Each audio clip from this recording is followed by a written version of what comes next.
Global times ने अपने संपादकीय में कहा है कि भारत मिसाइल तकनीक का बड़ा खिलाड़ी बन चुका है। भारत लगातार अपनी सैन्य क्षमताओं को मजबूत कर रहा है और भारत की बैलिस्टिक मिसाइल तकनीक काफी परिपक्व हो चुकी है। भारत एक रॉकेट से इससे पहले कई उपग्रह लॉन्च कर चुका है और उसकी एक क्षमता MIRV तकनीक विकसित करने की नींव है। ग्लोबल टाइम्स से माना है कि MIRV क्षमता को नजरअंदाज नहीं किया जा सकता। इंडिया के नक्शे को कभी आप गौर से देखिए, उसके नीचे छोटे छोटे डॉट हैं, जैसे नुक्ता होता है छोटा छोटा, वो कंट्रीज हैं, वो मुल्क हैं। ना उनके पास एटम बम है, ना वो ताकतवर हैं, ना वो बहुत मजबूत हैं। और इंडिया उस पे कब्जा करना चाहे तो दिनों की बात नहीं है सर, महीनों की बात नहीं है, चंद घंटों में उन मुल्कों पे इंडिया कब्जा कर सकता है। इसरो के हवाले से इसरो के चीफ एस सोमनाथ ने अनाउंसमेंट की है। ये बोला है कि इसरो की चेयरपर्सन एक औरत को बनाया जाएगा, एक वुमन को बनाया जाएगा, नारी शक्ति को प्रमोट किया जाएगा। ये है कि आप अपनी ह्यूमन रिसोर्स मैन पावर को कैसे ट्रांसफॉर्म करते हैं और उन्हें क्या देते हैं। हमारे यहाँ जैसे साढ़े लीडर ने वो की करते हैं, वो कहते हैं बह जाओ ट्विटर ते फेसबुक ते फेक न्यूज़ बनाई जाओ और फैलाई जाओ और उसका हम आपको 20-20 हज़ार देंगे। ना तुमने दिखा दिया, ना तुमने कुछ दिया। एक दूसरे मुल्क चले जाओ, 1 साल लगाओ, तुमको वो अपना मुल्क से दिखा देगा। हम 40 साल से इधर ही है, कोई आईडी कार्ड नहीं है, कोई अधिकार नहीं दिया। पाकिस्तान में ये कंसेप्ट दिया जाता है कि अगर पाकिस्तान एटॉमिक पावर ना होता तो इंडिया हमला कर देता, कब्जा कर देता। दूसरी साइड पे ये खबर आ रही है CNN की कि भाई इंडिया तो एटॉमिक अटैक को रोकता नजर आ रहा है। सो इंडिया अपनी economy, defence, society, identity, religion, बहुत सारी चीजों के ऊपर एक कॉम्प्रिहेंसिव पैकेज दे रहा है just to give the people of India. लड़ाई आजकल कौन सी वो घोड़ों वाली लड़ाई है, बटन वाली लड़ाई है, टेक्नोलॉजी वाली लड़ाई टेक्नोलॉजी है। तो जज्बा नहीं काम आएगा, टेक्नोलॉजी नहीं जज्बा है नहीं। यहाँ पे भी औरतों को कोई इतना खास जो है वो दिया नहीं जाता। क्या कहते हैं वो वहाँ औरत? देखे, चांद के मिशन उनका गया, एक औरत ने लीड किया, उन्होंने चांद के ऊपर एक स्पेसिफिक स्पॉट औरतों के नाम कर दिया। ठीक है, सूरज का उनका मिशन गया, उसके पीछे एक औरत ने लीड किया। सवाल हैं जो पाकिस्तान की पॉलिटिकल क्लास से पूछे जाने चाहिए। What force them not to convert the Pakistani people as a good human resource? हम क्यों अपने लोगों को एक अच्छी ह्यूमन रिसोर्स नहीं कर सके?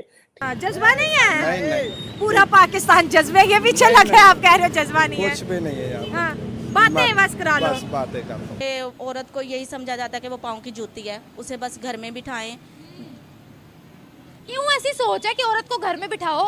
नरेंद्र मोदी साहब ने तकरीबन 1000 ने लाखों लोगों की जान बचाई। देखें, न्यूक्लियर जिस मुल्क में, जिस जगह पे, जिस जमीन पे वो गिरता है ना, उसकी डेफिनेशन आप जापान से ले लीजिए, हिरोशिमा से, कि हिरोशिमा पे जब बम गिरा तो वो पूरी जमीन तबाह हो गई, बंजर हो गई जमीन। आज भी सुनने को मिलता है कि उधर लोग लूले लंगड़े पैदा होते हैं। और देखें, उधर जब वो बम गिरा कितने लोगों की जान गई, लाखों हजारों की जान गई। आज इंडिया, आज नरेंद्र मोदी साहब किस पावर में आ चुके हुए हैं, मैं आपसे ये बात करना चाहूंगा कि देखें, नरेंद्र मोदी और इंडिया आज दुनिया की जंग रुकवा सकते हैं। आज दुनिया में बड़े बड़े बम, जिसे एटॉमिक बम कहा जाता है, बहुत बड़े बम होते हैं कि कहते हैं कि जिस जगह पे वो बम गिरे तो इंसान पिघल जाते हैं, मरना तो दूर की बात है, इंसान पिघल जाते हैं।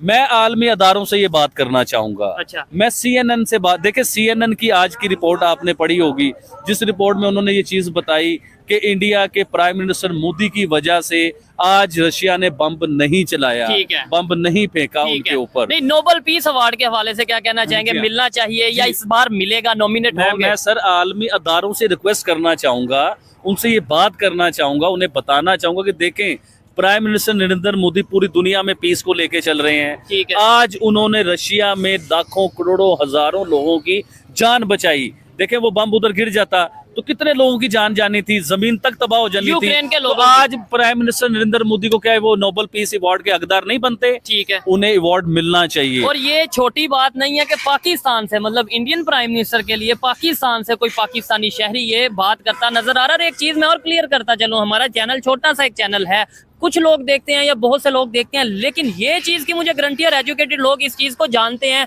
कि बहुत सी एजेंसीज हैं, इंटरनेशनल लेवल बहुत से ऐसे अदारे हैं जो ऐसी वीडियोस को देखते हैं कि भाई। ये है कि आप अपनी ह्यूमन रिसोर्स मैन पावर को कैसे ट्रांसफॉर्म करते हैं और उन्हें क्या देते हैं। हमारे यहाँ जैसे साढ़े लीडर ने वो की करते हैं, ਉਹ ਕਹਿੰਦੇ ਨੇ ਬਹਿ ਜਾਓ ट्विटर ਤੇ फेसबुक ਤੇ फेक न्यूज़ बनाई जाओ और फैलाई जाओ और उसका हम आपको 20-20 हज़ार देंगे, ठीक है, एंड देन 25-25 हज़ार देंगे। भाई आप अपने ह्यूमन रिसोर्स को इतना अवेयर कर दो कि ह्यूमन रिसोर्स के लिए अपॉर्चुनिटीज़ निकालो, ठीक है। सो इंडिया के अंदर इसमें कोई शक नहीं है कि एक बहुत बड़ी तादाद है जो कि ये जो डेवलपमेंट्स हो रही हैं इसे सिंक नहीं है, लेकिन ऑब्वियसली एक हिस्से को तो सिंक होना पड़ता है तो दूसरा उससे अटैच होगा ना।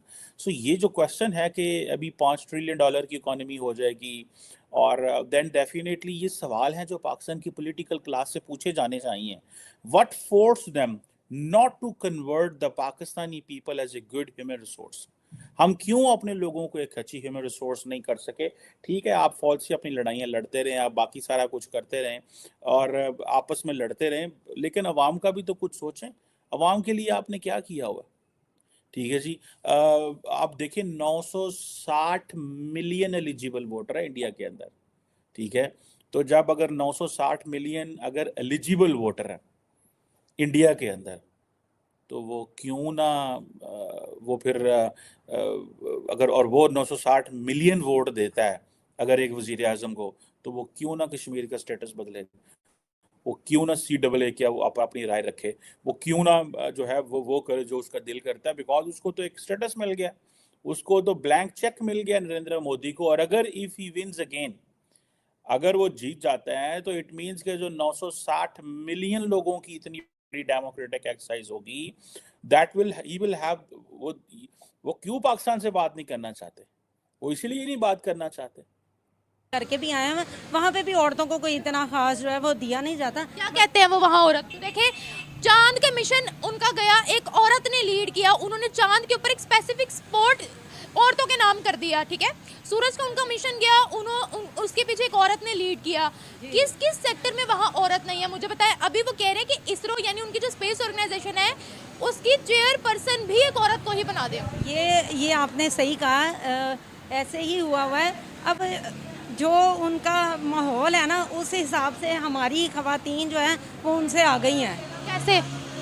देखिए स्टडी के लिहाज से भी, ठीक है, उनका जो भी होगा लेवल, मुझे नहीं इस चीज़ का पता, क्योंकि हम अपने पाकिस्तान का देख रहे हैं। पाकिस्तान से बाहर भी हमारे जो हैं औरतें, हमारी खवातीन, देखें अभी बहुत बड़े बड़े नाम हैं, मेरे ज़हन में अभी नहीं आ रहा, जो कि K2 तक भी पहुंची हुई हैं हमारी खवातीन। वहाँ पर अगर आप उनकी औरतों को देख लें, सिंपल बिंदी साड़ी जो उनका रवायती लिबास है, और इतने बड़े बड़े उनके पास दिमाग है कि इसरो तक उन्होंने रसाई हासिल की है। बाहर की कंपनीज में आप जाकर देखें, उनकी औरतें एज ए CEO बैठी हैं। मुझे पाकिस्तानी एक औरत का नाम बता दें जो किसी बाहर की कंपनी में CEO हो। ऐसे तो नहीं है, बट ये है कि माइंड के लिहाज से तो पाकिस्तानी खवातीन आगे ही हैं। माइंड के देखिए, दिमाग अल्लाह ने सबको एक जैसा दिया।